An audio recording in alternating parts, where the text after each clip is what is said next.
Live at 6 ആരംഭിക്കുകയാണ്. തലക്കെട്ടുകൾ. രാഷ്ട്രീയത്തിന് ഞങ്ങൾ പറഞ്ഞിട്ട് ഞങ്ങൾക്ക് രാഷ്ട്രീയമില്ല.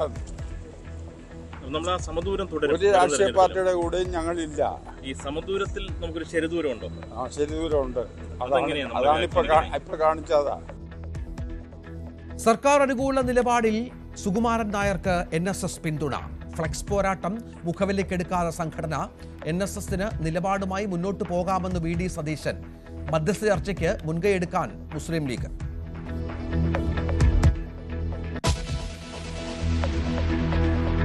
സോനം വാങ്ചൂക്കിനെതിരെ ഗുരുതര ആരോപണവുമായി പോലീസ്. സോണത്തിന് പാകിസ്ഥാൻ ബന്ധമെന്ന് ലഡാക്ക് DGP.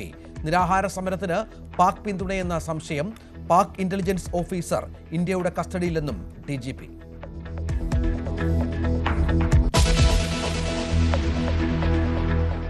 അമൃതാനന്ദമയി സന്ദർശന വിവാദത്തിൽ വിശദീകരണവുമായി സജി ചെറിയാൻ. ഉമ്മ കൊടുത്തത് അമ്മയെപ്പോലെ കണ്ടതുകൊണ്ട് ഫേസ്ബുക്ക് പോരാളികളെ കാര്യമാക്കുന്നില്ലെന്നും മന്ത്രി. വലിയ ഡെക്കറേഷൻ ഒന്നും വേണ്ടെന്ന് P ജയരാജന്റെ മകന്റെ FB പോസ്റ്റ്.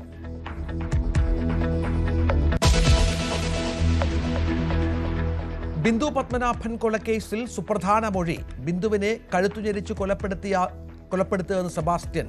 അസ്ഥികൾ ഉപേക്ഷിച്ചത് തണ്ണീർമുക്കം ബണ്ടിൽ. തെളിവെടുപ്പ് നടത്തി അന്വേഷണ സംഘം.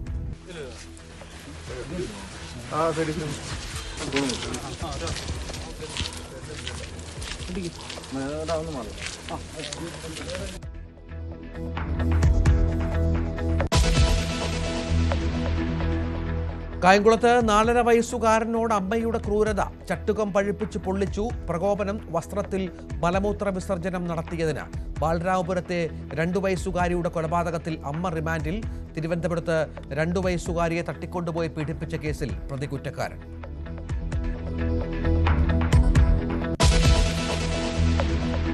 ബംഗ്ലാദേശിലെ ജനകീയ പ്രക്ഷോഭങ്ങളെ പോലെ അവിടെ ജനങ്ങൾ കൂടെ ഉണ്ടായിരുന്നില്ല.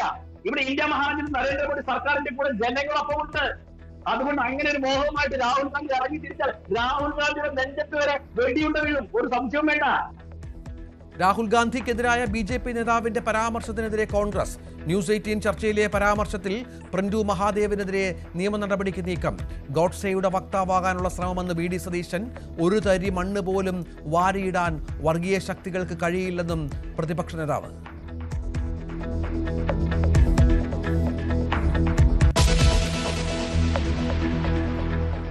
ഏഷ്യാ കപ്പിൽ നാളെ സൂപ്പർ സൺഡേ ഫൈനലിൽ ഇന്ത്യ പാക് പോരാട്ടം. മത്സരം ദുബായിൽ രാത്രി 8 മുതൽ. ടീം ഇന്ത്യയ്ക്ക് ആശംസകളുമായി ആരാധകർ.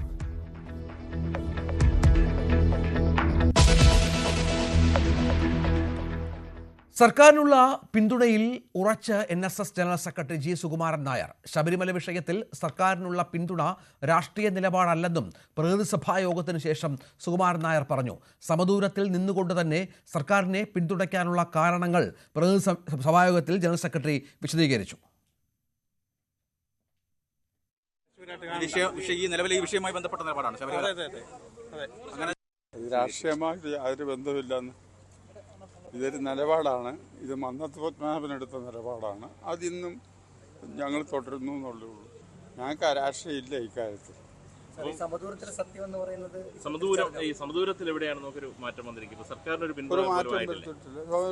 മാറ്റം വന്നു ഇല്ല. ഇപ്പൊ ആഗോള അയ്യപ്പ സംഗമത്തിലേക്ക് സർക്കാരിന് പങ്കെടുക്കുകയും സർക്കാരിന് വലിയ ആശ്വാസമാവുകയും ചെയ്തിട്ടുണ്ട്. അപ്പൊ അത് രാഷ്ട്രീയ നിലപാട് മാറ്റമായി കാണുന്നു. അത് നിങ്ങൾ വ്യാഖ്യാനിച്ചു, ഞങ്ങൾ വ്യാഖ്യാനിക്കുന്നില്ല. ഞങ്ങൾ ഈ വിഷയത്തെ സംബന്ധിച്ച് മാത്രമേ പറയുന്നു. ബാക്കിയുള്ള കാര്യങ്ങൾ 2 തെരഞ്ഞെടുപ്പുകൾ വരുന്നു. അവിടെ നമ്മൾ സമദൂര നിലപാട് തന്നെയാണ്. സമദൂര നിലപാടാണ്. ഈ രാഷ്ട്രീയത്തിന് ഞങ്ങൾ പറഞ്ഞിട്ട് ഞങ്ങൾക്ക് രാഷ്ട്രീയമില്ല. നമ്മൾ സമദൂരം തുടരും. ഒരു രാഷ്ട്രീയ പാർട്ടിയുടെ കൂടെയും ഞങ്ങളില്ല. ഈ സമദൂരത്തിൽ നമുക്കൊരു ശരിദൂരം ഉണ്ടോ? ശരിദൂരമുണ്ട്.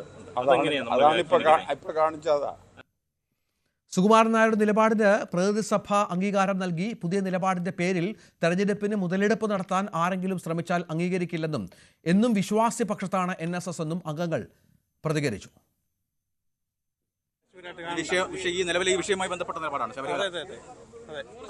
വിശ്വാസവുമായി ബന്ധപ്പെട്ട നിലപാടാണ്. അദ്ദേഹത്തിന് പൂർണ്ണ പിന്തുണ ഞങ്ങൾ പ്രഖ്യാപിച്ചിട്ടുണ്ട്.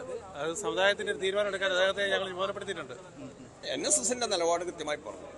നിലപാടിലൊന്നും ഒരു വ്യത്യാസം ഇല്ലാണ്ട് ഫലത്തിൽ സർക്കാരിന് ഒരു പിന്തുണയായിട്ടല്ലേ വരുന്നത്? അങ്ങനെയല്ലല്ലോ NSSന്റെ നിലപാടിൽ ഒരു വ്യത്യാസം വരുത്തിയില്ല എന്നാ പറഞ്ഞു. അല്ല, അത് ശബരിമല വിഷയത്തിലല്ലേ, ശബരിമല വിഷയത്തിൽ അങ്ങനെ തന്നെ. അതേസമയം NSSനെയും SNDPയെയും തള്ളി പ്രതിപക്ഷ നേതാവ് VD സതീശൻ രംഗത്തെത്തി. ഇരു സമുദായങ്ങളുടെയും നിലപാടിൽ ആശങ്കയില്ലെന്നും അവർക്ക് അവരുടെ നിലപാടുമായി മുന്നോട്ട് പോകാമെന്നും സതീശൻ പ്രതികരിച്ചു. ഞങ്ങളുടേത് പൊളിറ്റിക്കൽ ഡിസിഷനാണ്, രാഷ്ട്രീയ തീരുമാനമാണ്. ഇവരുടെ കപട ഭക്തി കാണിക്കുന്ന ഈ അയ്യപ്പ സംഘവുമായിട്ട് ഞങ്ങൾ ഒരു കാരണവശാലും സഹകരിക്കില്ല.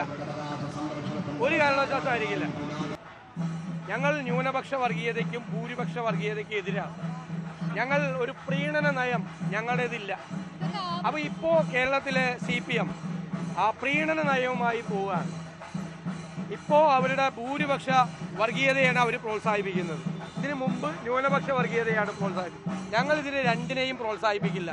ഉറച്ച മതേതര നിലപാടുമായി കേരളത്തിലെ UDF മുന്നോട്ട് പോകും. അവരുടെ നിലപാട് അവർക്കെടുക്കാം. അതൊരു സമുദായ സംഘടനയാണ്, അവർക്ക് അതിനുള്ള പൂർണ്ണ സ്വാതന്ത്ര്യമുണ്ട്. ഞങ്ങൾ അവരെടുക്കുന്ന നിലപാടിനെ പറ്റി പരാതി പറഞ്ഞിട്ടില്ല, ആരോപണം ഉന്നയിച്ചിട്ടില്ല, ആക്ഷേപം ഉന്നയിച്ചിട്ടില്ല. അവർക്കെല്ലാം ഇഷ്ടംപോലെ ആളുകൾ പോയി, ചിലർ പോയില്ല. ബ്രാഹ്മണ സഭ പോയില്ല, യോഗക്ഷേമ സഭ പങ്കെടുത്തില്ല. അതൊക്കെ ഓരോ സംഘടനയുടെ തീരുമാനമാണ്. അതിന് NSS എന്ത് തീരുമാനം എടുക്കണമെന്ന് ഞങ്ങളല്ലല്ലോ പറയുന്നത്. ഇതിനിടെ VD സതീശന്റെ നിലപാടിനെ തള്ളിയും സുകുമാരൻ നായരെ പിന്തുണച്ചും കോൺഗ്രസ് ജനപ്രതിനിധികളും രംഗത്തെത്തി. ജില്ലാ പഞ്ചായത്ത് അംഗം രാധാ വി നായർ, കോട്ടയം നഗരസഭാ വൈസ് ചെയർമാൻ ഗോപകുമാർ തുടങ്ങിയവരാണ് NSS നിലപാടിനൊപ്പം രംഗത്ത് വന്നത്. സർക്കാരിന് പരിപൂർണ പിന്തുണ എന്ന NSSന്റെ നിലപാട് അത് ഫലത്തിൽ തുടരുന്നു എന്ന് തന്നെയാണ് മനസ്സിലാക്കേണ്ടത്.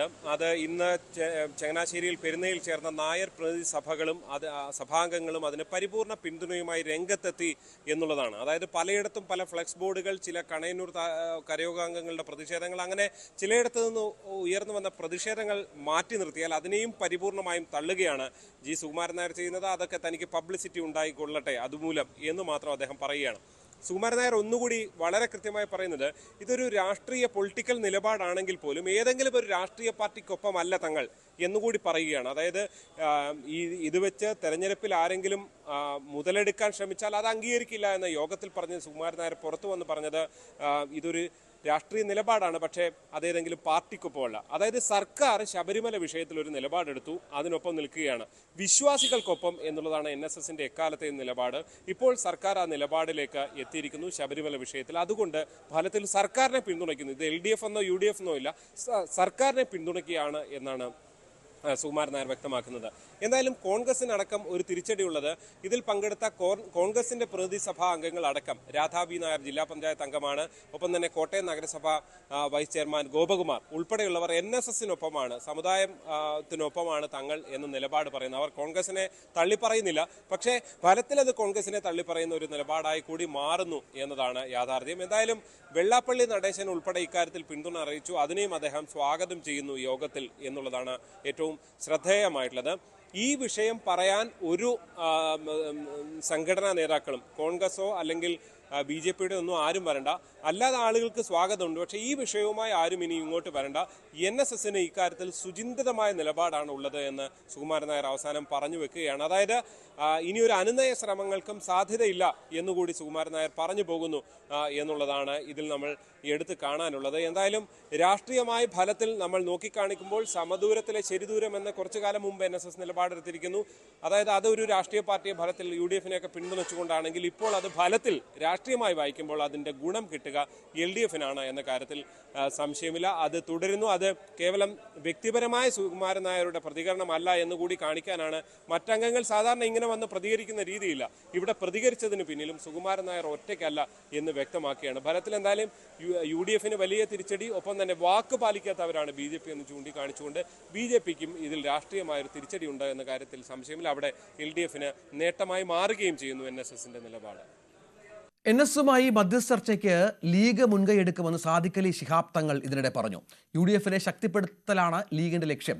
NSS നിലപാട് മാറ്റത്തിൽ രാഷ്ട്രീയപരമായ നീക്കുപോക്കുകൾക്കും ചർച്ചകൾക്കും സമയമുണ്ടെന്നും സാദിഖ് അലി ശിഹാബ് തങ്ങൾ വ്യക്തമാക്കി. ഇലക്ഷൻ ഇനിയും സമയമുണ്ടല്ലോ, രാഷ്ട്രീയമായിട്ടുള്ള നീക്കുപോകൾക്കും ചർച്ചകൾക്കും ഒക്കെ ഇനിയും സമയമുണ്ട്. അപ്പോൾ ഒരു അന്തിമ തീരുമാനം വരുന്നേ ഉള്ളൂ ആ കാര്യത്തിൽ. തീർച്ചയായിട്ടും നമ്മൾ കേരളത്തിൻ്റെ ഭാവിയാണ് നമുക്ക് പ്രധാനമായിട്ടുള്ളത്. കേരളത്തിൽ സമാധാനം വേണം, സാമൂഹിക സൗഹാർദ്ദം വേണം, വികസനം വേണം, മാറ്റങ്ങൾ. അതിന് ശക്തമായിട്ടൊരു ഗവൺമെൻറ് ഇവിടെ ആവശ്യമാണ്. ആ ശക്തമായിട്ടുള്ള ഗവൺമെൻറ്റിന് എന്താണോ ആവശ്യം ഈ കാര്യത്തിലൊക്കെ ലീഗ് പ്രതിജ്ഞാബദ്ധമായിട്ട് മുന്നോട്ട് പോകും. ചർച്ച ചെയ്യേണ്ടടുത്ത് ചർച്ച ചെയ്യും, കൂടിയിരിക്കേണ്ടടുത്ത് കൂടി ഇരുന്നുകൊണ്ട് തന്നെ നല്ല തീരുമാനത്തിലെത്താൻ ലീഗ് സഹായിക്കും. നിലവിൽ NSS ചർച്ചയുടെ ആവശ്യമുണ്ട്. UDF ശക്തിപ്പെടുത്താൻ എന്താണോ ആവശ്യം ആ കാര്യത്തിൽ ലീഗ് മുന്നിട്ടുണ്ട്. NS general secretary G. Sukumaran നായർക്കെതിരെ ഇതിനിടെ കോട്ടയം ചെന്നാട് കിട്ടിയ ഫ്ലക്സ് അഴിച്ചുമാറ്റി. കരയോഗം ഭാരവാഹികൾ തന്നെയാണ് അഴിച്ചുമാറ്റിയത്. സുകുമാരൻ നായരുടെ നിലപാടിനോട് വിയോജിപ്പുണ്ടെന്നും എന്നാൽ കരയോഗ കെട്ടിടത്തിൽ ഫ്ലക്സ് കെട്ടുന്നതിനോട് യോജിപ്പില്ലെന്നും അംഗങ്ങൾ പറഞ്ഞു. നിലപാടുകളോട് അനുഭാവമില്ലെങ്കിലും കരയോഗ കെട്ടിടത്തിൽ കെട്ടിയതിനോട് ഞങ്ങൾ വിയോജിക്കുന്നു. അതുകൊണ്ടാണ് അഴിച്ചു മാറ്റിയത്. എല്ലാവരും പല പല ഞങ്ങളുടെ അറിവോട് കൂടിയൊന്നും അല്ല ഇത് കെട്ടിയിരിക്കുന്നത്. സുകുമാരൻ നായർക്കെതിരെ വീണ്ടും ഫ്ലക്സ് ബോർഡ് ഉയർന്നു. ഇതിനിടെ ഈരാറ്റുപേട്ട ചേലുള്ള NSS കരയോഗം കമ്മിറ്റി ഓഫീസിന് സമീപമാണ് ബോർഡ്. സുകുമാരൻ നായർ രാജിവെക്കണമെന്നാണ് ആവശ്യം. സുകുമാരൻ നായർ പിണറായി വിജയന് പാദസേവ ചെയ്യുകയാണെന്ന് ഫ്ലക്സിൽ പറയുന്നു. 10ാമത്തെ കൊല്ലം മുഖ്യമന്ത്രിക്ക് പെട്ടെന്നൊരു അയ്യപ്പ ഭക്തി എന്ന പരിഹാസവുമായി പ്രതിപക്ഷ നേതാവ് VD സതീശൻ. പഴയ സംഭവം എല്ലാവരെയും ഓർമ്മിപ്പിക്കാൻ അയ്യപ്പ സംഗമം ഗുണമായി. മന്ത്രി വാസവൻ യോഗിയുടെ പ്രസംഗം വായിച്ചു പുളകം കൊണ്ടു. കേരളത്തിൽ BJPയെ പോലെ വെറുപ്പുണ്ടാക്കുകയാണ് ഇടതുമുന്നണിയെന്നും കോട്ടയത്തെ UDF വിശദീകരണ യോഗത്തിൽ സതീശൻ പറഞ്ഞു. ലഡാക്ക് സമര നേതാവ് സോനം വാങ്ചൂക്കിനെതിരെ ഗുരുതര ആരോപണങ്ങളുമായി DGP SD സിംഗ് ജംവാൾ. വാങ്ചുക്കിന്റെ സമീപകാലത്തെ പാക് ബംഗ്ലാദേശ് സന്ദർശനങ്ങൾ സംശയാസ്പദമാണെന്നും ഇതുമായി ബന്ധപ്പെട്ട് ഒരു പാക് ഇന്റലിജൻസ് ഓഫീസർ കസ്റ്റഡിയിലുണ്ടെന്നും DGP വ്യക്തമാക്കി. ദേശീയ സുരക്ഷാ നിയമപ്രകാരം അറസ്റ്റ് ചെയ്യപ്പെട്ട വാങ്ചൂക്ക് നിലവിൽ ജോധ്പൂർ ജയിലിൽ തടവിലാണ്. അതേസമയം വാങ്ചൂക്കിന്റെ അറസ്റ്റിൽ പ്രതിഷേധിച്ച് ലഡാക്കിൽ സംഘർഷം ശക്തമാകാൻ സാധ്യതയുള്ളതാണ് റിപ്പോർട്ട്. ഇത് കണക്കിലെടുത്താണ് മേഖലയിൽ കനത്ത നിയന്ത്രണങ്ങൾ കേന്ദ്രം ഏർപ്പെടുത്തിയിരിക്കുന്നത്. മറ്റു വാർത്തയിലേക്ക്. ബിന്ദു തിരോധന കേസിൽ പ്രതി സെബാസ്റ്റ്യന്റെ സുപ്രധാന മൊഴി. ബിന്ദുവിനെ കഴുത്ത് ഞെരിച്ചാണ് കൊലപ്പെടുത്തിയതെന്ന് സെബാസ്റ്റ്യൻ അന്വേഷണ സംഘത്തിന് മൊഴി നൽകി. മൃതദേഹാവശിഷ്ടങ്ങൾ കത്തിച്ച് തണ്ണീർമുക്കം ബണ്ടിന് സമീപത്ത് ഉപേക്ഷിച്ചുവെന്ന മൊഴിയും അന്വേഷണ സംഘത്തിന് കിട്ടി. വിവരങ്ങളുമായി ശരണ്യ സ്നേഹജൻ ചേരുകയാണ്. ശരണ്യ, ഈ മൊഴികൾ വിശ്വസിക്കാമെങ്കിൽ വലിയ അതിക്രൂരമായാണ് ഈ കൊലപാതകങ്ങൾ നടത്തിയതും അതിനുശേഷമുള്ള കാര്യങ്ങൾ ചെയ്തതും. എന്തൊക്കെയാണ് വിവരങ്ങൾ? അതിക്രൂരമായ കൊലപാതകത്തിന്റെ വിവരങ്ങളാണ് പള്ളിപ്പുറത്തെ സെബാസ്റ്റ്യന്റെ വീട്ടിൽ നിന്ന് നമുക്ക് നൽകാനുള്ളത്. നമ്മൾ ദൃശ്യങ്ങളിൽ കാണുന്ന സെബാസ്റ്റ്യന്റെ ഈ വീട്ടിലാണ് ഇത്തരത്തിൽ കൊലപാതക പരമ്പരകൾ അരങ്ങേറിയിട്ടുള്ളത്. ഈ സ്ത്രീകളെല്ലാം തന്നെ ക്രൂരമായി കൊലപ്പെടുത്തി അവരുടെ മൃതദേഹാവശിഷ്ടങ്ങൾ മറവ് ചെയ്തു എന്നുള്ളതാണ് അന്വേഷണ സംഘം കണ്ടെത്തിയിട്ടുള്ളത്. ബിന്ദു പത്മനാഭൻ കേസിലെ അന്വേഷണ സംഘമാണ് ഇവിടെ ഈ വീട്ടിലേക്ക് എത്തി അത്തരത്തിൽ ഉള്ള തെളിവെടുപ്പ് അടക്കമുള്ള കാര്യങ്ങൾ ഇന്ന് പൂർത്തീകരിച്ചിട്ടുള്ളത്. അതിൽ തന്നെ മറ്റൊരു പ്രധാനപ്പെട്ട കാര്യമെന്ന് പറയുന്നത് ഈ സ്ത്രീകളെ കൊലപ്പെടുത്തിയതെല്ലാം അതിക്രൂരമായി ആണ് എന്നുള്ളതാണ്. അതായത് മൃതദേഹങ്ങൾ വളരെ അടുപ്പം സെബാസ്റ്റ്യനോട് വെച്ച് പുലർത്തിയിരുന്ന ആളുകളാണ് ബിന്ദു പത്മനാഭനാണെങ്കിലും ജൈനമ്മയാണെങ്കിലും ജൈനമ്മയെ തലക്കടിച്ചും ബിന്ദു പത്മനാഭനെ കഴുത്ത് ഞെരിച്ചുമാണ് കൊലപ്പെടുത്തിയത് എന്നുള്ളതാണ് അന്വേഷണ സംഘം വ്യക്തമാക്കുന്നത്. അതിനുശേഷം മൃതദേഹത്തിലെ രക്തം കട്ടയാകുന്നത് വരെ വെയിറ്റ് ചെയ്യും. ഈ മുറി, ഈ വീടിനകത്തെ നമ്മൾ ദൃശ്യങ്ങൾ കാണുന്ന ആ മുറിയിൽ ഇട്ട് ആണ് ഈ മൃതദേഹം വെട്ടി അയാൾ ചെറു കഷ്ണങ്ങളാക്കി മാറ്റുക. അതിനുശേഷം നമ്മൾ 1 ഏക്കറോളം വരുന്ന ഭൂമിയാണ് ഇവിടെയുള്ളത്. ആ ഭൂമിയിൽ പലയിടങ്ങളിലായി ചെറു കുഴികൾ കുഴിച്ച് അതിൽ ആണ് ഈ ഡിസ്പോസ് ചെയ്യുന്നത്. അത് ഈ ഡിസ്പോസൽ കഴിഞ്ഞ ഒരു 2-3 മാസം ഇത് അഴുകാനുള്ള സമയം കണക്കിലെടുത്തുകൊണ്ട് ഈ മൃതദേഹങ്ങൾ പുറത്തേക്കെടുക്കുകയും പുറത്തേക്കെടുക്കുന്ന മൃതദേഹങ്ങൾ പിന്നീട് അയാൾ ആ എല്ലുകൾ ഉൾപ്പെടെ കത്തിച്ച് നശിപ്പിച്ച് കളയുകയാണ് ചെയ്യുന്നത്. ഒരുപക്ഷെ ഈ കോമ്പൗണ്ടിൽ നിന്ന് കിട്ടിയിട്ടുള്ള ശരീരഭാഗങ്ങൾ പലരുടേതാകാം എന്നുള്ള ഒരു നിഗമനം അന്വേഷണ സംഘത്തിനുണ്ട്. എന്തായാലും ഈ കാര്യങ്ങളെല്ലാം തന്നെ ആദ്യഘട്ടത്തിൽ തന്നെ അന്വേഷണ സംഘം സ്ഥിരീകരിക്കുന്നുണ്ടായിരുന്നു. ഈ ബിന്ദു പത്മനാഭൻ കേസുമായി ബന്ധപ്പെട്ട സെബാസ്റ്റ്യൻ പിടിക്കപ്പെടുമെന്നുള്ളത് ക്രൈംബ്രാഞ്ച് അന്വേഷണ ഉദ്യോഗസ്ഥനായ ബിജു നമ്മളോട് സ്ഥിരീകരിച്ചു. നിർണായകമായ ഒരു ഘട്ടത്തിലല്ലേ ഇത് നിൽക്കുന്നത്? അതെ, നടപടികൾ പ്രൊസീജിയർ നടക്കുകയാണ്. നമ്മുടെ എന്തായാലും പിടിക്കപ്പെടും, തീർച്ചയായിട്ടും പിടിക്കപ്പെടും. രാവിലെ മുതൽ നടന്ന തെളിവെടുപ്പ് വൈകിട്ട് വരെ നീളുന്നതായിരുന്നു. പലയിടങ്ങളിലായാണ് തെളിവെടുപ്പ് നടന്നത്. ആദ്യം പള്ളിപ്പുറത്തെ ഈ വീട്ടിലെത്തിച്ചു, പിന്നീട് തണ്ണീർമുക്കം ബണ്ട് കേന്ദ്രീകരിച്ച്, അതായത് തണ്ണീർമുക്കം ബണ്ടിലും ബിന്ദുവിന്റെ ശരീരാവശിഷ്ടങ്ങൾ അയാൾ ഉപേക്ഷിച്ചിട്ടുണ്ട് എന്നുള്ള മൊഴി പോലീസ് നൽകിയിട്ടുണ്ട്. അങ്ങനെ തണ്ണീർമുക്കം ബണ്ടിലും സെബാസ്റ്റ്യനെ എത്തിച്ച് പരിശോധന നടത്തി.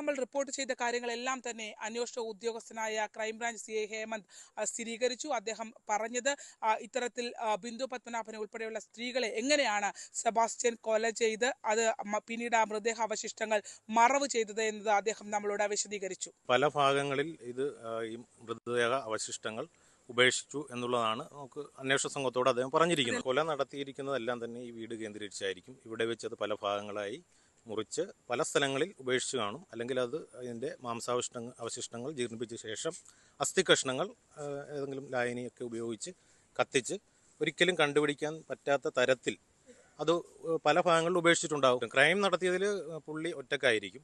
എന്തായാലും ഏറ്റവും നിർണായകമായ കേസ് പള്ളിപ്പുറം കേന്ദ്രീകരിച്ച് ന്യൂസ് 18 ഇത്രയും ദിവസം റിപ്പോർട്ട് ചെയ്തിരുന്ന കേസിലെ ഏറ്റവും നിർണായകമായ ദിവസമായിരുന്നു ഇന്നത്തേത്. കാരണം ബിന്ദു പത്മനാഭൻ എന്ന സ്ത്രീ എങ്ങനെ കൊല്ലപ്പെട്ടു എന്നുള്ളത് ഇതുവരെ നമ്മൾ ഈ വാർത്ത റിപ്പോർട്ട് ചെയ്ത് തുടങ്ങുന്ന ഘട്ടത്തിൽ അതൊരു മിസ്സിംഗ് കേസ് മാത്രമായിരുന്നു. എന്നാൽ ഇപ്പോൾ ബിന്ദു പത്മനാഭൻ കേസ് ഒരു കൊലപാതക കേസായി മാറിയിരിക്കുന്നു. കൊലപാതക കേസിനപ്പുറത്തേക്ക് അത് എങ്ങനെ ഈ സ്ത്രീകൾ ക്രൂരമായി കൊല ചെയ്യപ്പെട്ടതും സെബാസ്റ്റ്യൻ എന്ന സൈക്കോ മെന്റാലിറ്റിയുള്ള അല്ലെങ്കിൽ അങ്ങനെയുള്ള ഒരു സീരിയൽ കില്ലറിന്റെ പശ്ചാത്തലം എന്താണെന്ന് കൂടി വിവരിക്കുന്ന കാര്യങ്ങളാണ് ഇപ്പോൾ പുറത്തേക്ക് വന്നുകൊണ്ടിരിക്കുന്നത്. അതിൽ തന്നെ ഏറ്റവും പ്രധാനപ്പെട്ടത് അന്വേഷണ സംഘം അതിൽ ഹിപ്നോട്ടിസം അടക്കമുള്ള കാര്യങ്ങൾ അന്വേഷണ സംഘം പരിശോധിക്കുമ്പോഴും അതിൽ പോലും വഴങ്ങാത്ത കണ്ണടയ്ക്കാൻ പറയുമ്പോൾ കൈ ഉപയോഗിച്ച് കണ്ണടച്ചുകൊണ്ട് തുടയിൽ തട്ടി താൻ പറയാൻ പാടില്ല എന്ന മാനസികാവസ്ഥയിൽ തയ്യാറാക്കുന്ന വളരെ അധികം കേരളം കണ്ടിട്ടില്ലാത്ത വിധത്തിലുള്ള ഒരു സീരിയൽ സൈക്കോ കില്ലറിന്റെ കേസിന്റെ വർഷങ്ങളായി അടഞ്ഞു കിടന്ന ഒരു കേസിന്റെ പുതിയ അധ്യായമാണ് ഇന്ന് തുറക്കപ്പെട്ടിരിക്കുന്നത്. ആലപ്പുഴ പള്ളിപ്പുറത്തെ സെബാസ്റ്റ്യന്റെ വീട്ടുവളപ്പിൽ നിന്നും ശരണ്യ സ്നേഹജൻ, ന്യൂസ് 18. ആലപ്പുഴ കായംകുളത്ത് 4.5 വയസ്സുകാരനെ ചട്ടുകം പഴിപ്പിച്ച് പൊള്ളിച്ച് അമ്മയുടെ കൊടും ക്രൂരത. കായംകുളം കണ്ടല്ലൂർ പുതിയ വിളയിലാണ് സംഭവം. കുട്ടി വസ്ത്രത്തിൽ മലമൂത്ര വിസർജനം നടത്തിയതാണ് പ്രകോപനം. സംഭവത്തിൽ അമ്മയെ കനകക്കുന്ന് പോലീസ് അറസ്റ്റ് ചെയ്തു. കായംകുളം പുതിയവിള സ്വദേശിയായ യുവതിയാണ് 4.5 വയസ്സുകാരനായ സ്വന്തം കുഞ്ഞിനോട് കൊടും ക്രൂരത കാണിച്ചത്. കുട്ടി മലമൂത്ര വിസർജനം നടത്തിയതിന്റെ പ്രതികാരമായാണ് യുവതി ചട്ടകം പഴിപ്പിച്ച് പിൻഭാഗത്തും തുടയിലുമായി 4 തവണ വെച്ചതെന്ന് പോലീസ് പറയുന്നു. ശേഷം അമ്മ തന്നെയാണ് കുട്ടിയെ സമീപത്തെ സ്വകാര്യ ആശുപത്രിയിൽ എത്തിച്ചതും. പാചകം ചെയ്യുന്നതിനിടെ കുട്ടി ചപ്പാത്തിക്കല്ലിൽ വന്നിരുന്നു എന്നായിരുന്നു അമ്മ ഡോക്ടറോട് പറഞ്ഞത്. എന്നാൽ സംശയം തോന്നിയ ഡോക്ടർ വിവരം ചൈൽഡ് വെൽഫെയർ കമ്മിറ്റിയിലും പോലീസിലും അറിയിച്ചു. തുടർന്ന് കനകക്കുന്ന് പോലീസ് നടത്തിയ അന്വേഷണത്തിലാണ് അമ്മ തന്നെയാണ് ക്രൂരത കാണിച്ചതെന്ന് വ്യക്തമായത്. കുട്ടിയുടെ പിതാവിന്റെ അമ്മയാണ് കനകക്കുന്ന് പോലീസിൽ പരാതി നൽകിയത്.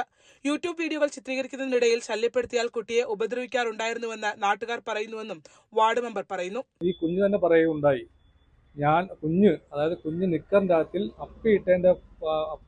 ഇട്ടതുകൊണ്ട് അമ്മ തന്നെ ഈ കുഞ്ഞിന്റെ ചന്തിക്ക് ഇത് പഴിപ്പിച്ച് വെക്കുകയാണ് പറയുന്നത്. അത് 2 ചന്തിയും ഒരു കാലിന്റെ ഒരു ഭാഗവും എല്ലാം തന്നെ വളരെ നല്ല രീതിയിൽ പൊള്ളിയിരിക്കുകയാണ്. അപ്പോൾ നമ്മൾ കൃത്യമായി തന്നെ പോലീസിൽ അന്വേഷിച്ചപ്പോൾ പോലീസ് അതിൻ്റെ അടിസ്ഥാനത്തിൽ തന്നെ FIR ഇട്ടുകൊണ്ട് കേസ് രജിസ്റ്റർ ചെയ്ത് അത് കൃത്യമായി തന്നെ കേസിന്റെ മുറയ്ക്ക് പോവുകയാണ്. നിലവിൽ കുട്ടിയുടെയും പിതൃമാതാവിന്റെയും മൊഴിയുടെ അടിസ്ഥാനത്തിൽ അമ്മയ്ക്കെതിരെ ജുവനൈൽ ജസ്റ്റിസ് ആക്ട് പ്രകാരമാണ് കേസെടുത്തത്. കനകക്കുന്ന് പോലീസ് അറസ്റ്റ് രേഖപ്പെടുത്തി. കുട്ടിയെ പലതവണ മാതാവ് ഉപദ്രവിച്ചിട്ടുണ്ടെന്ന് പിതൃമാതാവ് CWCക്കും പോലീസിനും മൊഴി നൽകിയിട്ടുണ്ട്. കുഞ്ഞിന്റെ പിതാവ് സൈനിക ഉദ്യോഗസ്ഥനാണ്. അമ്മയ്ക്കും പിതൃമാതാവിനും ഒപ്പമായിരുന്നു കഴിഞ്ഞിരുന്നത്. ന്യൂസ് 18 ആലപ്പുഴ. ബാലരാമപുരത്തെ 2 വയസ്സുകാരിയുടെ കൊലപാതകത്തിൽ കുട്ടിയുടെ അമ്മ അറസ്റ്റിൽ. പാലക്കാട്ട് നിന്നാണ് കുട്ടിയുടെ അമ്മ ശ്രീധുവിനെ അറസ്റ്റ് ചെയ്തത്. ദേവനന്ദുവിനെ കൊന്നത് ശ്രീധുവിന്റെ അറിവോടെയാണെന്ന് ഫോറൻസിക് പരിശോധനയിൽ വ്യക്തമായതോടെയാണ് പോലീസിന്റെ നടപടി. കഴിഞ്ഞ ജനുവരി 30 പുലർച്ചെയാണ് ബാലരാമപുരത്ത് 2.5 വയസ്സുകാരിയായ ദേവേന്ദുവിനെ കിണറ്റിൽ മരിച്ച നിലയിൽ കണ്ടെത്തിയത്. തുടർന്ന് പോലീസ് നടത്തിയ പ്രാഥമിക അന്വേഷണത്തിലാണ് കുട്ടിയുടെ അമ്മാവൻ ഹരികുമാറിനെ അറസ്റ്റ് ചെയ്തത്. ഹരികുമാറിനെ വിശദമായി ആദ്യഘട്ടത്തിൽ ചോദ്യം ചെയ്തപ്പോൾ താൻ തന്നെയാണ് കൊലപാതകം നടത്തിയത് എന്ന് അന്വേഷണ സംഘത്തോട് വ്യക്തമാക്കിയിരുന്നു. പക്ഷേ ഏതാനും നാളുകൾക്ക് ശേഷം ഈ മൊഴി ഇയാൾ മാറ്റിപ്പറയുകയും അമ്മയാണ്, അതായത് കുഞ്ഞിൻ്റെ അമ്മ ശ്രീധുവാണ് കൊലപാതകം നടത്തിയത്, തന്നെ ഇതിൽ പെടുത്തുകയായിരുന്നുവെന്ന് മൊഴി മാറ്റുകയും ചെയ്തു. അങ്ങനെ അന്വേഷണം തന്നെ ഒരു പ്രതിസന്ധി ഘട്ടത്തിലേക്ക് നീങ്ങുന്ന സാഹചര്യത്തിലാണ് ഇരുവരുടെയും, അതായത് ശ്രീധുവിൻ്റെയും സഹോദരനും കുഞ്ഞിൻ്റെ അമ്മാവനുമായ ഹരികുമാറിൻ്റെയും ഫോൺ വിവരങ്ങൾ വിശദമായി പരിശോധിക്കുന്നതിന് വേണ്ടി ഫോറൻസിക് പരിശോധനയ്ക്ക് വിധേയമാക്കിയത്. ആ ഫോറൻസിക് പരിശോധനയിലാണ് ഇരുവരുടെയും ഡിലീറ്റായ വാട്സാപ്പ് ചാറ്റുകളടക്കം അന്വേഷണ സംഘം വീണ്ടെടുത്തത്. അങ്ങനെയാണ് കൃത്യമായ ആസൂത്രണത്തോടെയാണ് ദേവേന്ദുവിൻ്റെ കൊലപാതകം നടന്നിരിക്കുന്നു എന്നത് ഉറപ്പിക്കുന്നത്. അതിൽ ശ്രീധുവിന് കൃത്യമായ പങ്കുണ്ടെന്നും കൂടി ഈ ചാറ്റുകളിൽ നിന്ന് അന്വേഷണ ഉദ്യോഗസ്ഥർക്ക് വ്യക്തമായി. അങ്ങനെയാണ് ക്രൈംബ്രാഞ്ചിൻ്റെ പ്രത്യേക അന്വേഷണ സംഘം പാലക്കാട് നിന്ന് ശ്രീധുവിനെ അറസ്റ്റ് ചെയ്തിരിക്കുന്നത്. വിശദമായി ചോദ്യം ചെയ്യുന്നതിലൂടെ എന്തിനു വേണ്ടിയിട്ടാണ് ഈ കൊലപാതകം നടത്തിയത് എന്ന കാര്യത്തിൽ കൃത്യമായൊരു വ്യക്തത കൈവരുമെന്ന പ്രതീക്ഷയിലാണ് അന്വേഷണ സംഘം. ആദ്യം ഹരികുമാറിന് ശ്രീധുവിനോടുണ്ടായിരുന്ന വഴിവിട്ട അടുപ്പത്തിന് ഈ കുഞ്ഞ് തടസ്സമാകുന്നുവെന്ന് കണ്ടുകൊണ്ടാണ് കൊലപാതകം നടത്തിയത് എന്ന തരത്തിലുള്ള വിവരങ്ങളായിരുന്നു അന്വേഷണ സംഘത്തിന് ലഭിച്ചത്. പക്ഷേ ഇപ്പോൾ അങ്ങനെയല്ല. ഉദ്യോഗസ്ഥർ പറയുന്നത് മാനസിക വെല്ലുവിളി നേരിടുന്ന ആളാണ് ഹരികുമാർ. അതുകൊണ്ട് തന്നെ ഹരികുമാറിനെ ഉപയോഗിച്ചുകൊണ്ട് ശ്രീധു ഈ കൊലപാതകം ആസൂത്രണം ചെയ്യുകയായിരുന്നു. അതിന് പിന്നിൽ കൃത്യമായ കാരണങ്ങളുണ്ട്. ആ കാരണം കണ്ടെത്താൻ വിശദമായി ശ്രീധുവിനെ ഇനിയും ചോദ്യം ചെയ്യേണ്ടതുണ്ട്, കസ്റ്റഡിയിലെടുത്ത് ചോദ്യം ചെയ്യേണ്ടതുണ്ട് എന്നായിരുന്നു അന്വേഷണ സംഘം നേരത്തെ നൽകിയ സൂചന. എന്തായാലും അറസ്റ്റ് രേഖപ്പെടുത്തി ശ്രീധുവിനെ തലസ്ഥാനത്തേക്ക് എത്തിച്ച് വിശദമായി ചോദ്യം ചെയ്യലിന് വിധേയാക്കും. അങ്ങനെ ഈ കേസിൽ ഈ കുഞ്ഞിനെ സ്വന്തം അമ്മ തന്നെ കൊല്ലാനിടയായ കാരണത്തിന്റെ ദുരൂഹത മാറുമെന്ന നിഗമനത്തിലാണ് ക്രൈംബ്രാഞ്ച്. തിരുവനന്തപുരം ചാക്കയിൽ 2 വയസ്സുകാരിയെ തട്ടിക്കൊണ്ടുപോയി പീഡിപ്പിച്ച കേസിൽ പ്രതി ഹസൻകുട്ടി കുറ്റക്കാരനെന്ന് കോടതി. തിരുവനന്തപുരം പോക്സോ കോടതിയാണ് വിധി പ്രസ്താവിച്ചത്. ഒക്ടോബർ 3 വെള്ളിയാഴ്ചയാണ് ശിക്ഷാവിധി. ഇതര സംസ്ഥാന തൊഴിലാളികളായ മാതാപിതാക്കൾക്കൊപ്പം റോഡരികിൽ കിടന്നുറങ്ങുകയായപ്പോഴാണ് കുട്ടിയെ തട്ടിക്കൊണ്ടുപോയത്. കൊല്ലം സ്വദേശിയായ കബീർ എന്ന് വിളിക്കുന്ന ഹസൻകുട്ടിയാണ് പ്രതി.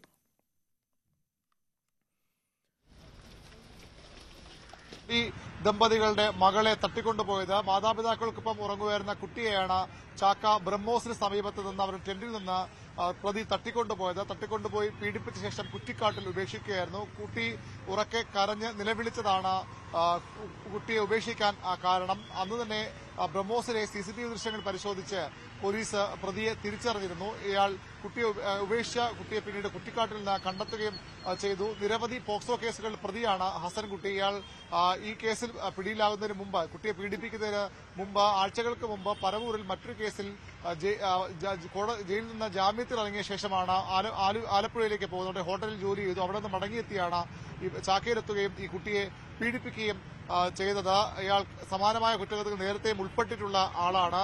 പ്രതി പിന്നീട് ഇവിടെ നിന്ന് രക്ഷപ്പെട്ട് പടലിയിലേക്ക് പോവുകയും ആളെ തിരിച്ചറിയാതിരിക്കാൻ വേണ്ടി മുടി തല പൂർണ്ണമായും മുട്ടയടിക്കുകയും മുണ്ടനം ചെയ്യുകയും ചെയ്തിരുന്നു. അവിടെ നിന്ന് പോലീസ് ഇയാളെ കസ്റ്റഡിയിൽ എടുക്കുകയായിരുന്നു. കുട്ടി ഉറക്കെ കരഞ്ഞ് നിലവിളിക്കുമ്പോൾ കുട്ടിയെ വായ് പൊത്തിപ്പിടിച്ച് ഇയാൾ ശബ്ദം പുറത്തു വരാതിരിക്കാൻ ശ്രമിച്ചു. അതിൽ കുട്ടിയെ മരിച്ചു പോകുന്ന സാഹചര്യം കൂടി അതിലുണ്ടായിരുന്നു. ഭാഗ്യം കൊണ്ട് മാത്രമാണ് കുട്ടി രക്ഷപ്പെട്ടത്. കുട്ടി മരിച്ചെന്ന് കരുതി ഇയാൾ ഉപേക്ഷിച്ചു പോവുകയായിരുന്നു എന്നാണ് പോലീസിന്റെ കുറ്റപത്രത്തിൽ പറഞ്ഞത്. അതുകൊണ്ട് തന്നെ ഈ പ്രതിക്കെതിരെ വധശ്രമത്തിനും കേസെടുത്തിട്ടുണ്ട്. പരമാവധി ശിക്ഷ, ഇത്തരത്തിൽ കുട്ടികളെ പീഡിപ്പിക്കുന്ന ഒരു സ്ഥിരം കുറ്റവാളിക്ക് പരമാവധി ശിക്ഷ നൽകണമെന്ന വാദമാണ് പ്രോസിക്യൂഷൻ കോടതിയിൽ ഉന്നയിച്ചത്. ഇയാളുടെ ശിക്ഷാവിധി 3-ാം തീയതി, അടുത്ത മാസം 3-ാം തീയതി കോടതി പ്രഖ്യാപിക്കും. തിരുവനന്തപുരം പോക്സോ കോടതിയാണ് കേസ് പരിഗണിച്ചത്. സമാന കുറ്റകൃത്യത്തിൽ നേരത്തെയും ഏർപ്പെട്ടുള്ള ആളായതുകൊണ്ട് തന്നെ, നിരന്തരം ഇത്തരം കുറ്റകൃത്യങ്ങളിൽ ഉൾപ്പെടുന്ന ആളായതുകൊണ്ട് തന്നെ ഇയാൾക്ക് കടുത്ത ശിക്ഷ തന്നെ ലഭിക്കാനാണ് സാധ്യത. അമൃതാനന്ദമയിയെ സജിച്ചെറിയാൻ കണ്ടതിലെ വിവാദം, വലിയ ഡെക്കറേഷനൊന്നും വേണ്ട, സുധാമണി ഇങ്ങനെയായിരുന്നു എന്നാണ് പി ജയരാജന്റെ മകൻ ജയൻ രാജന്റെ പോസ്റ്റ്. അമ്മയെപ്പോലെ കണ്ടതുകൊണ്ടാണ് അമൃതാനന്ദമയിക്ക് ഉമ്മ കൊടുത്തതെന്ന പ്രതികരണവുമായി സജിച്ചെറിയാൻ രംഗത്തെത്തി. ഫേസ്ബുക്ക് പോരാളികളെ കാര്യമാക്കുന്നില്ലെന്നും മന്ത്രി പ്രതികരിച്ചു. എൻ്റെ അമ്മ എനിക്ക് തരുന്ന ഒരു ഉമ്മയുടെ യോഗ്യതയാണ് ഞാനത് കണ്ടത്. അതിനപ്പുറത്തേക്കൊന്നും കണ്ടില്ല. ഞാൻ അമ്മയ്ക്ക് ഷാൾ ഇട്ടിട്ട് ഞാനൊരു ചുംബനം അമ്മയ്ക്ക് കൊടുത്തു. എൻ്റെ അമ്മയുടെ പ്രായമുള്ള, എൻ്റെ അമ്മയുടെ സ്ഥാനത്തേക്ക് ഒരു അമ്മയ്ക്ക് ഞാൻ ഉമ്മ കൊടുക്കുന്നുണ്ട്. നാട്ടിൽ പലർക്കും സഹിക്കാൻ പറ്റുന്നില്ല. അതൊന്നും എഴുതി ഫേസ്ബുക്ക് മുതലാളിമാരുടെ എഴുതിക്കൊണ്ടിരിക്കുക. സഹിച്ചറിയാൻ എന്തിനോടെ പോയി ഇങ്ങനെയുള്ള ദൈവത്തെ കാണാൻ പോയി. ശരി, ഇത് ദൈവമായിട്ട് ഞാൻ ആരോടും പറഞ്ഞില്ല. ദൈവം എനിക്കറിയേണ്ട കാര്യമില്ല. എന്റെ മുമ്പിലുള്ള വിഷയം എന്താ, ഗവൺമെന്റ് മുമ്പിലുള്ള വിഷയം എന്താ? അവര്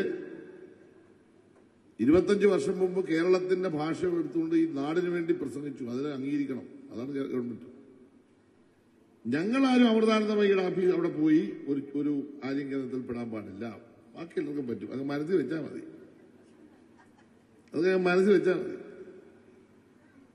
അതുകൊണ്ട് ഞങ്ങളാരും അവരെ ഡിവോട്ട് ചെയ്യാൻ വേണ്ടി പോയല്ല. ഞങ്ങൾ അവിടെ പോയി അവരെ ബഹുമാനിച്ചു, അവരെ ആദരിച്ചു. സാധാരണ അവരുടെ ഡിവോട്ടീസ് ചെന്ന് കഴിഞ്ഞാൽ അവരെല്ലാവർക്കും, അവിടെ ജാതി മതമൊന്നും ഞാൻ കണ്ടില്ല. ഞാൻ ഒരുപാട് പ്രാവശ്യം പോയിട്ടുണ്ട്. എല്ലാ ആളുകളും, മുസ്ലിം ആയാലും ക്രിസ്ത്യാനി ആണെങ്കിലും ഹിന്ദു ആണെങ്കിലും, അവരെല്ലാവരും ആലിംഗനം ചെയ്യും, കെട്ടിപ്പിടിച്ചും വരും. ഒരമ്മയുടെ സ്നേഹം അവർ കൊടുക്കുന്നത് കരുതല. അതിനപ്പുറത്തേക്കൊന്നും കാണേണ്ട കാര്യമില്ല. രാഹുൽ ഗാന്ധിയുടെ നെഞ്ചത്തു വെടിയുണ്ട വീഴുമെന്ന BJP പ്രതിനിധി പ്രിന്റു മഹാദേവിന്റെ ഭീഷണിക്കെതിരെ നിയമ നടപടിയുമായി കോൺഗ്രസ്. ന്യൂസ് 18 സ്പെഷ്യൽ ഡിബേറ്റിലായിരുന്നു പ്രിന്റുവിന്റെ പരാമർശം. ഗോഡ്സെയുടെ വക്താവാകാനുള്ള ശ്രമമാണ് BJP നേതാവ് നടത്തിയതെന്ന് പ്രതിപക്ഷ നേതാവ് വി.ഡി. സതീശൻ ആരോപിച്ചു. വർഗീയതയ്ക്കെതിരെ എന്നും നിലപാടെടുത്തിട്ടുള്ള നേതാവാണ് രാഹുൽ ഗാന്ധി. അദ്ദേഹത്തിന്റെ ദേഹത്ത് ഒരു തരി മണ്ണ് പോലും വാരിയിടാൻ വർഗീയ ശക്തികൾ കഴിയില്ലെന്നും സതീശൻ പറഞ്ഞു. ഭൂട്ടാൻ വാഹനക്കടത്തു കേസിൽ കേരള പോലീസിന്റെ സഹായം തേടി കസ്റ്റംസ്. ക്രമസമാധാന ചുമതലയുള്ള ADGPക്ക് കസ്റ്റംസ് പ്രിവന്റീവ് വിഭാഗം കമ്മീഷണർ കത്ത് നൽകി. മുഴുവൻ വാഹനങ്ങളും വീണ്ടെടുക്കാൻ കഴിയാത്ത സാഹചര്യത്തിലാണ് പോലീസിന്റെ സഹായം തേടിയത്. ഇതിനിടെ മഹീൻ അൻസാരിയുടെ മൊഴിയിൽ നിന്ന് ഇടനിലക്കാരെക്കുറിച്ച് കസ്റ്റംസിന് വിവരം കിട്ടി. ഇതോടെ ഡൽഹി കേന്ദ്രീകരിച്ച് പ്രവർത്തിക്കുന്ന ഇടനില സംഘത്തെക്കുറിച്ച് അന്വേഷണം കൂടുതൽ വ്യാപിപ്പിക്കും. പാലക്കാട് കുഴൽമന്ദം ആസ്ഥാനമാക്കി പ്രവർത്തിക്കുന്ന സൂര്യ ഗ്രൂപ്പിന്റെ സിൽവർ ജൂബിലി വിപുലമായ പരിപാടികളോടെ ആഘോഷിച്ചു. കുളവൻമുക്ക് സൂര്യ തേജസ് കൺവെൻഷൻ സെന്ററിൽ നടന്ന ആഘോഷം ആലത്തൂർ MLA AKD പ്രസേൻ ഉദ്ഘാടനം ചെയ്തു. സൂര്യ ഗ്രൂപ്പ് MD ശിവകുമാർ അധ്യക്ഷത വഹിച്ച ചടങ്ങിൽ മണ്ണാർക്കാട് MLA ഷംസുദ്ദീൻ സൂര്യ ഗോൾഡിന്റെ പുതിയ പരസ്യം പ്രകാശനം ചെയ്തു. ജൂൺ, ജൂലൈ, ഓഗസ്റ്റ് മാസങ്ങളിൽ ഇടപാട് നടത്തിയവരെന്നും നറുക്കെടുപ്പിലൂടെ തെരഞ്ഞെടുത്ത ഭാഗ്യശാലികൾക്കുള്ള സമ്മാനങ്ങൾ ആലത്തൂർ MLA KD പ്രസന്നൻ നൽകി. തുടർന്ന് സൂര്യ ഗ്രൂപ്പിൽ നീണ്ടകാലം സർവീസ് പൂർത്തിയാക്കിയവരെ പാലക്കാട് നഗരസഭാ വൈസ് ചെയർപേഴ്സൺ ബേബി ചന്ദ്രൻ, കുഴൽമന്ദം block panchayat president TK Devadas, കുഴൽമന്ദം പഞ്ചായത്ത് പ്രസിഡന്റ് മിനി നാരായൺ തുടങ്ങിയവർ ആദരിച്ചു. സൂര്യ ഗോൾഡ് ചെയർപേഴ്സൺ സെൽവി ശിവകുമാർ, മൈത്രി സൂര്യനാഥ് തുടങ്ങിയവർ ചടങ്ങിൽ സന്നിഹിതരായിരുന്നു. സ്വർണം വെള്ളി നിരക്കുകൾ. കവിത ഗോൾഡ് ആൻഡ് ഡയമണ്ട്സ് ഇന്നത്തെ സ്വർണം വെള്ളി നിരക്കുകൾ നിങ്ങൾക്കായി സമർപ്പിക്കുന്നത് Kavitha gold and diamonds, the versatile jewellery. സ്വർണം 22 ക്യാരറ്റ് ഗ്രാമിന് 10,585, പവന് 84,680. സ്വർണം 18 ക്യാരറ്റ് ഗ്രാമിന് 8,770, പവന് 70,160. വെള്ളി ഗ്രാമിന് 153, കിലോയ്ക്ക് 1,53,000. കവിത ഗോൾഡ് ആൻഡ് ഡയമണ്ട്സ് ഇന്നത്തെ സ്വർണം വെള്ളി നിരക്കുകൾ നിങ്ങൾക്കായി സമർപ്പിച്ചത് Kavitha gold and diamonds, the versatile jewellery. Live at 6 പൂർണ്ണമാകുന്നു. നമസ്കാരം.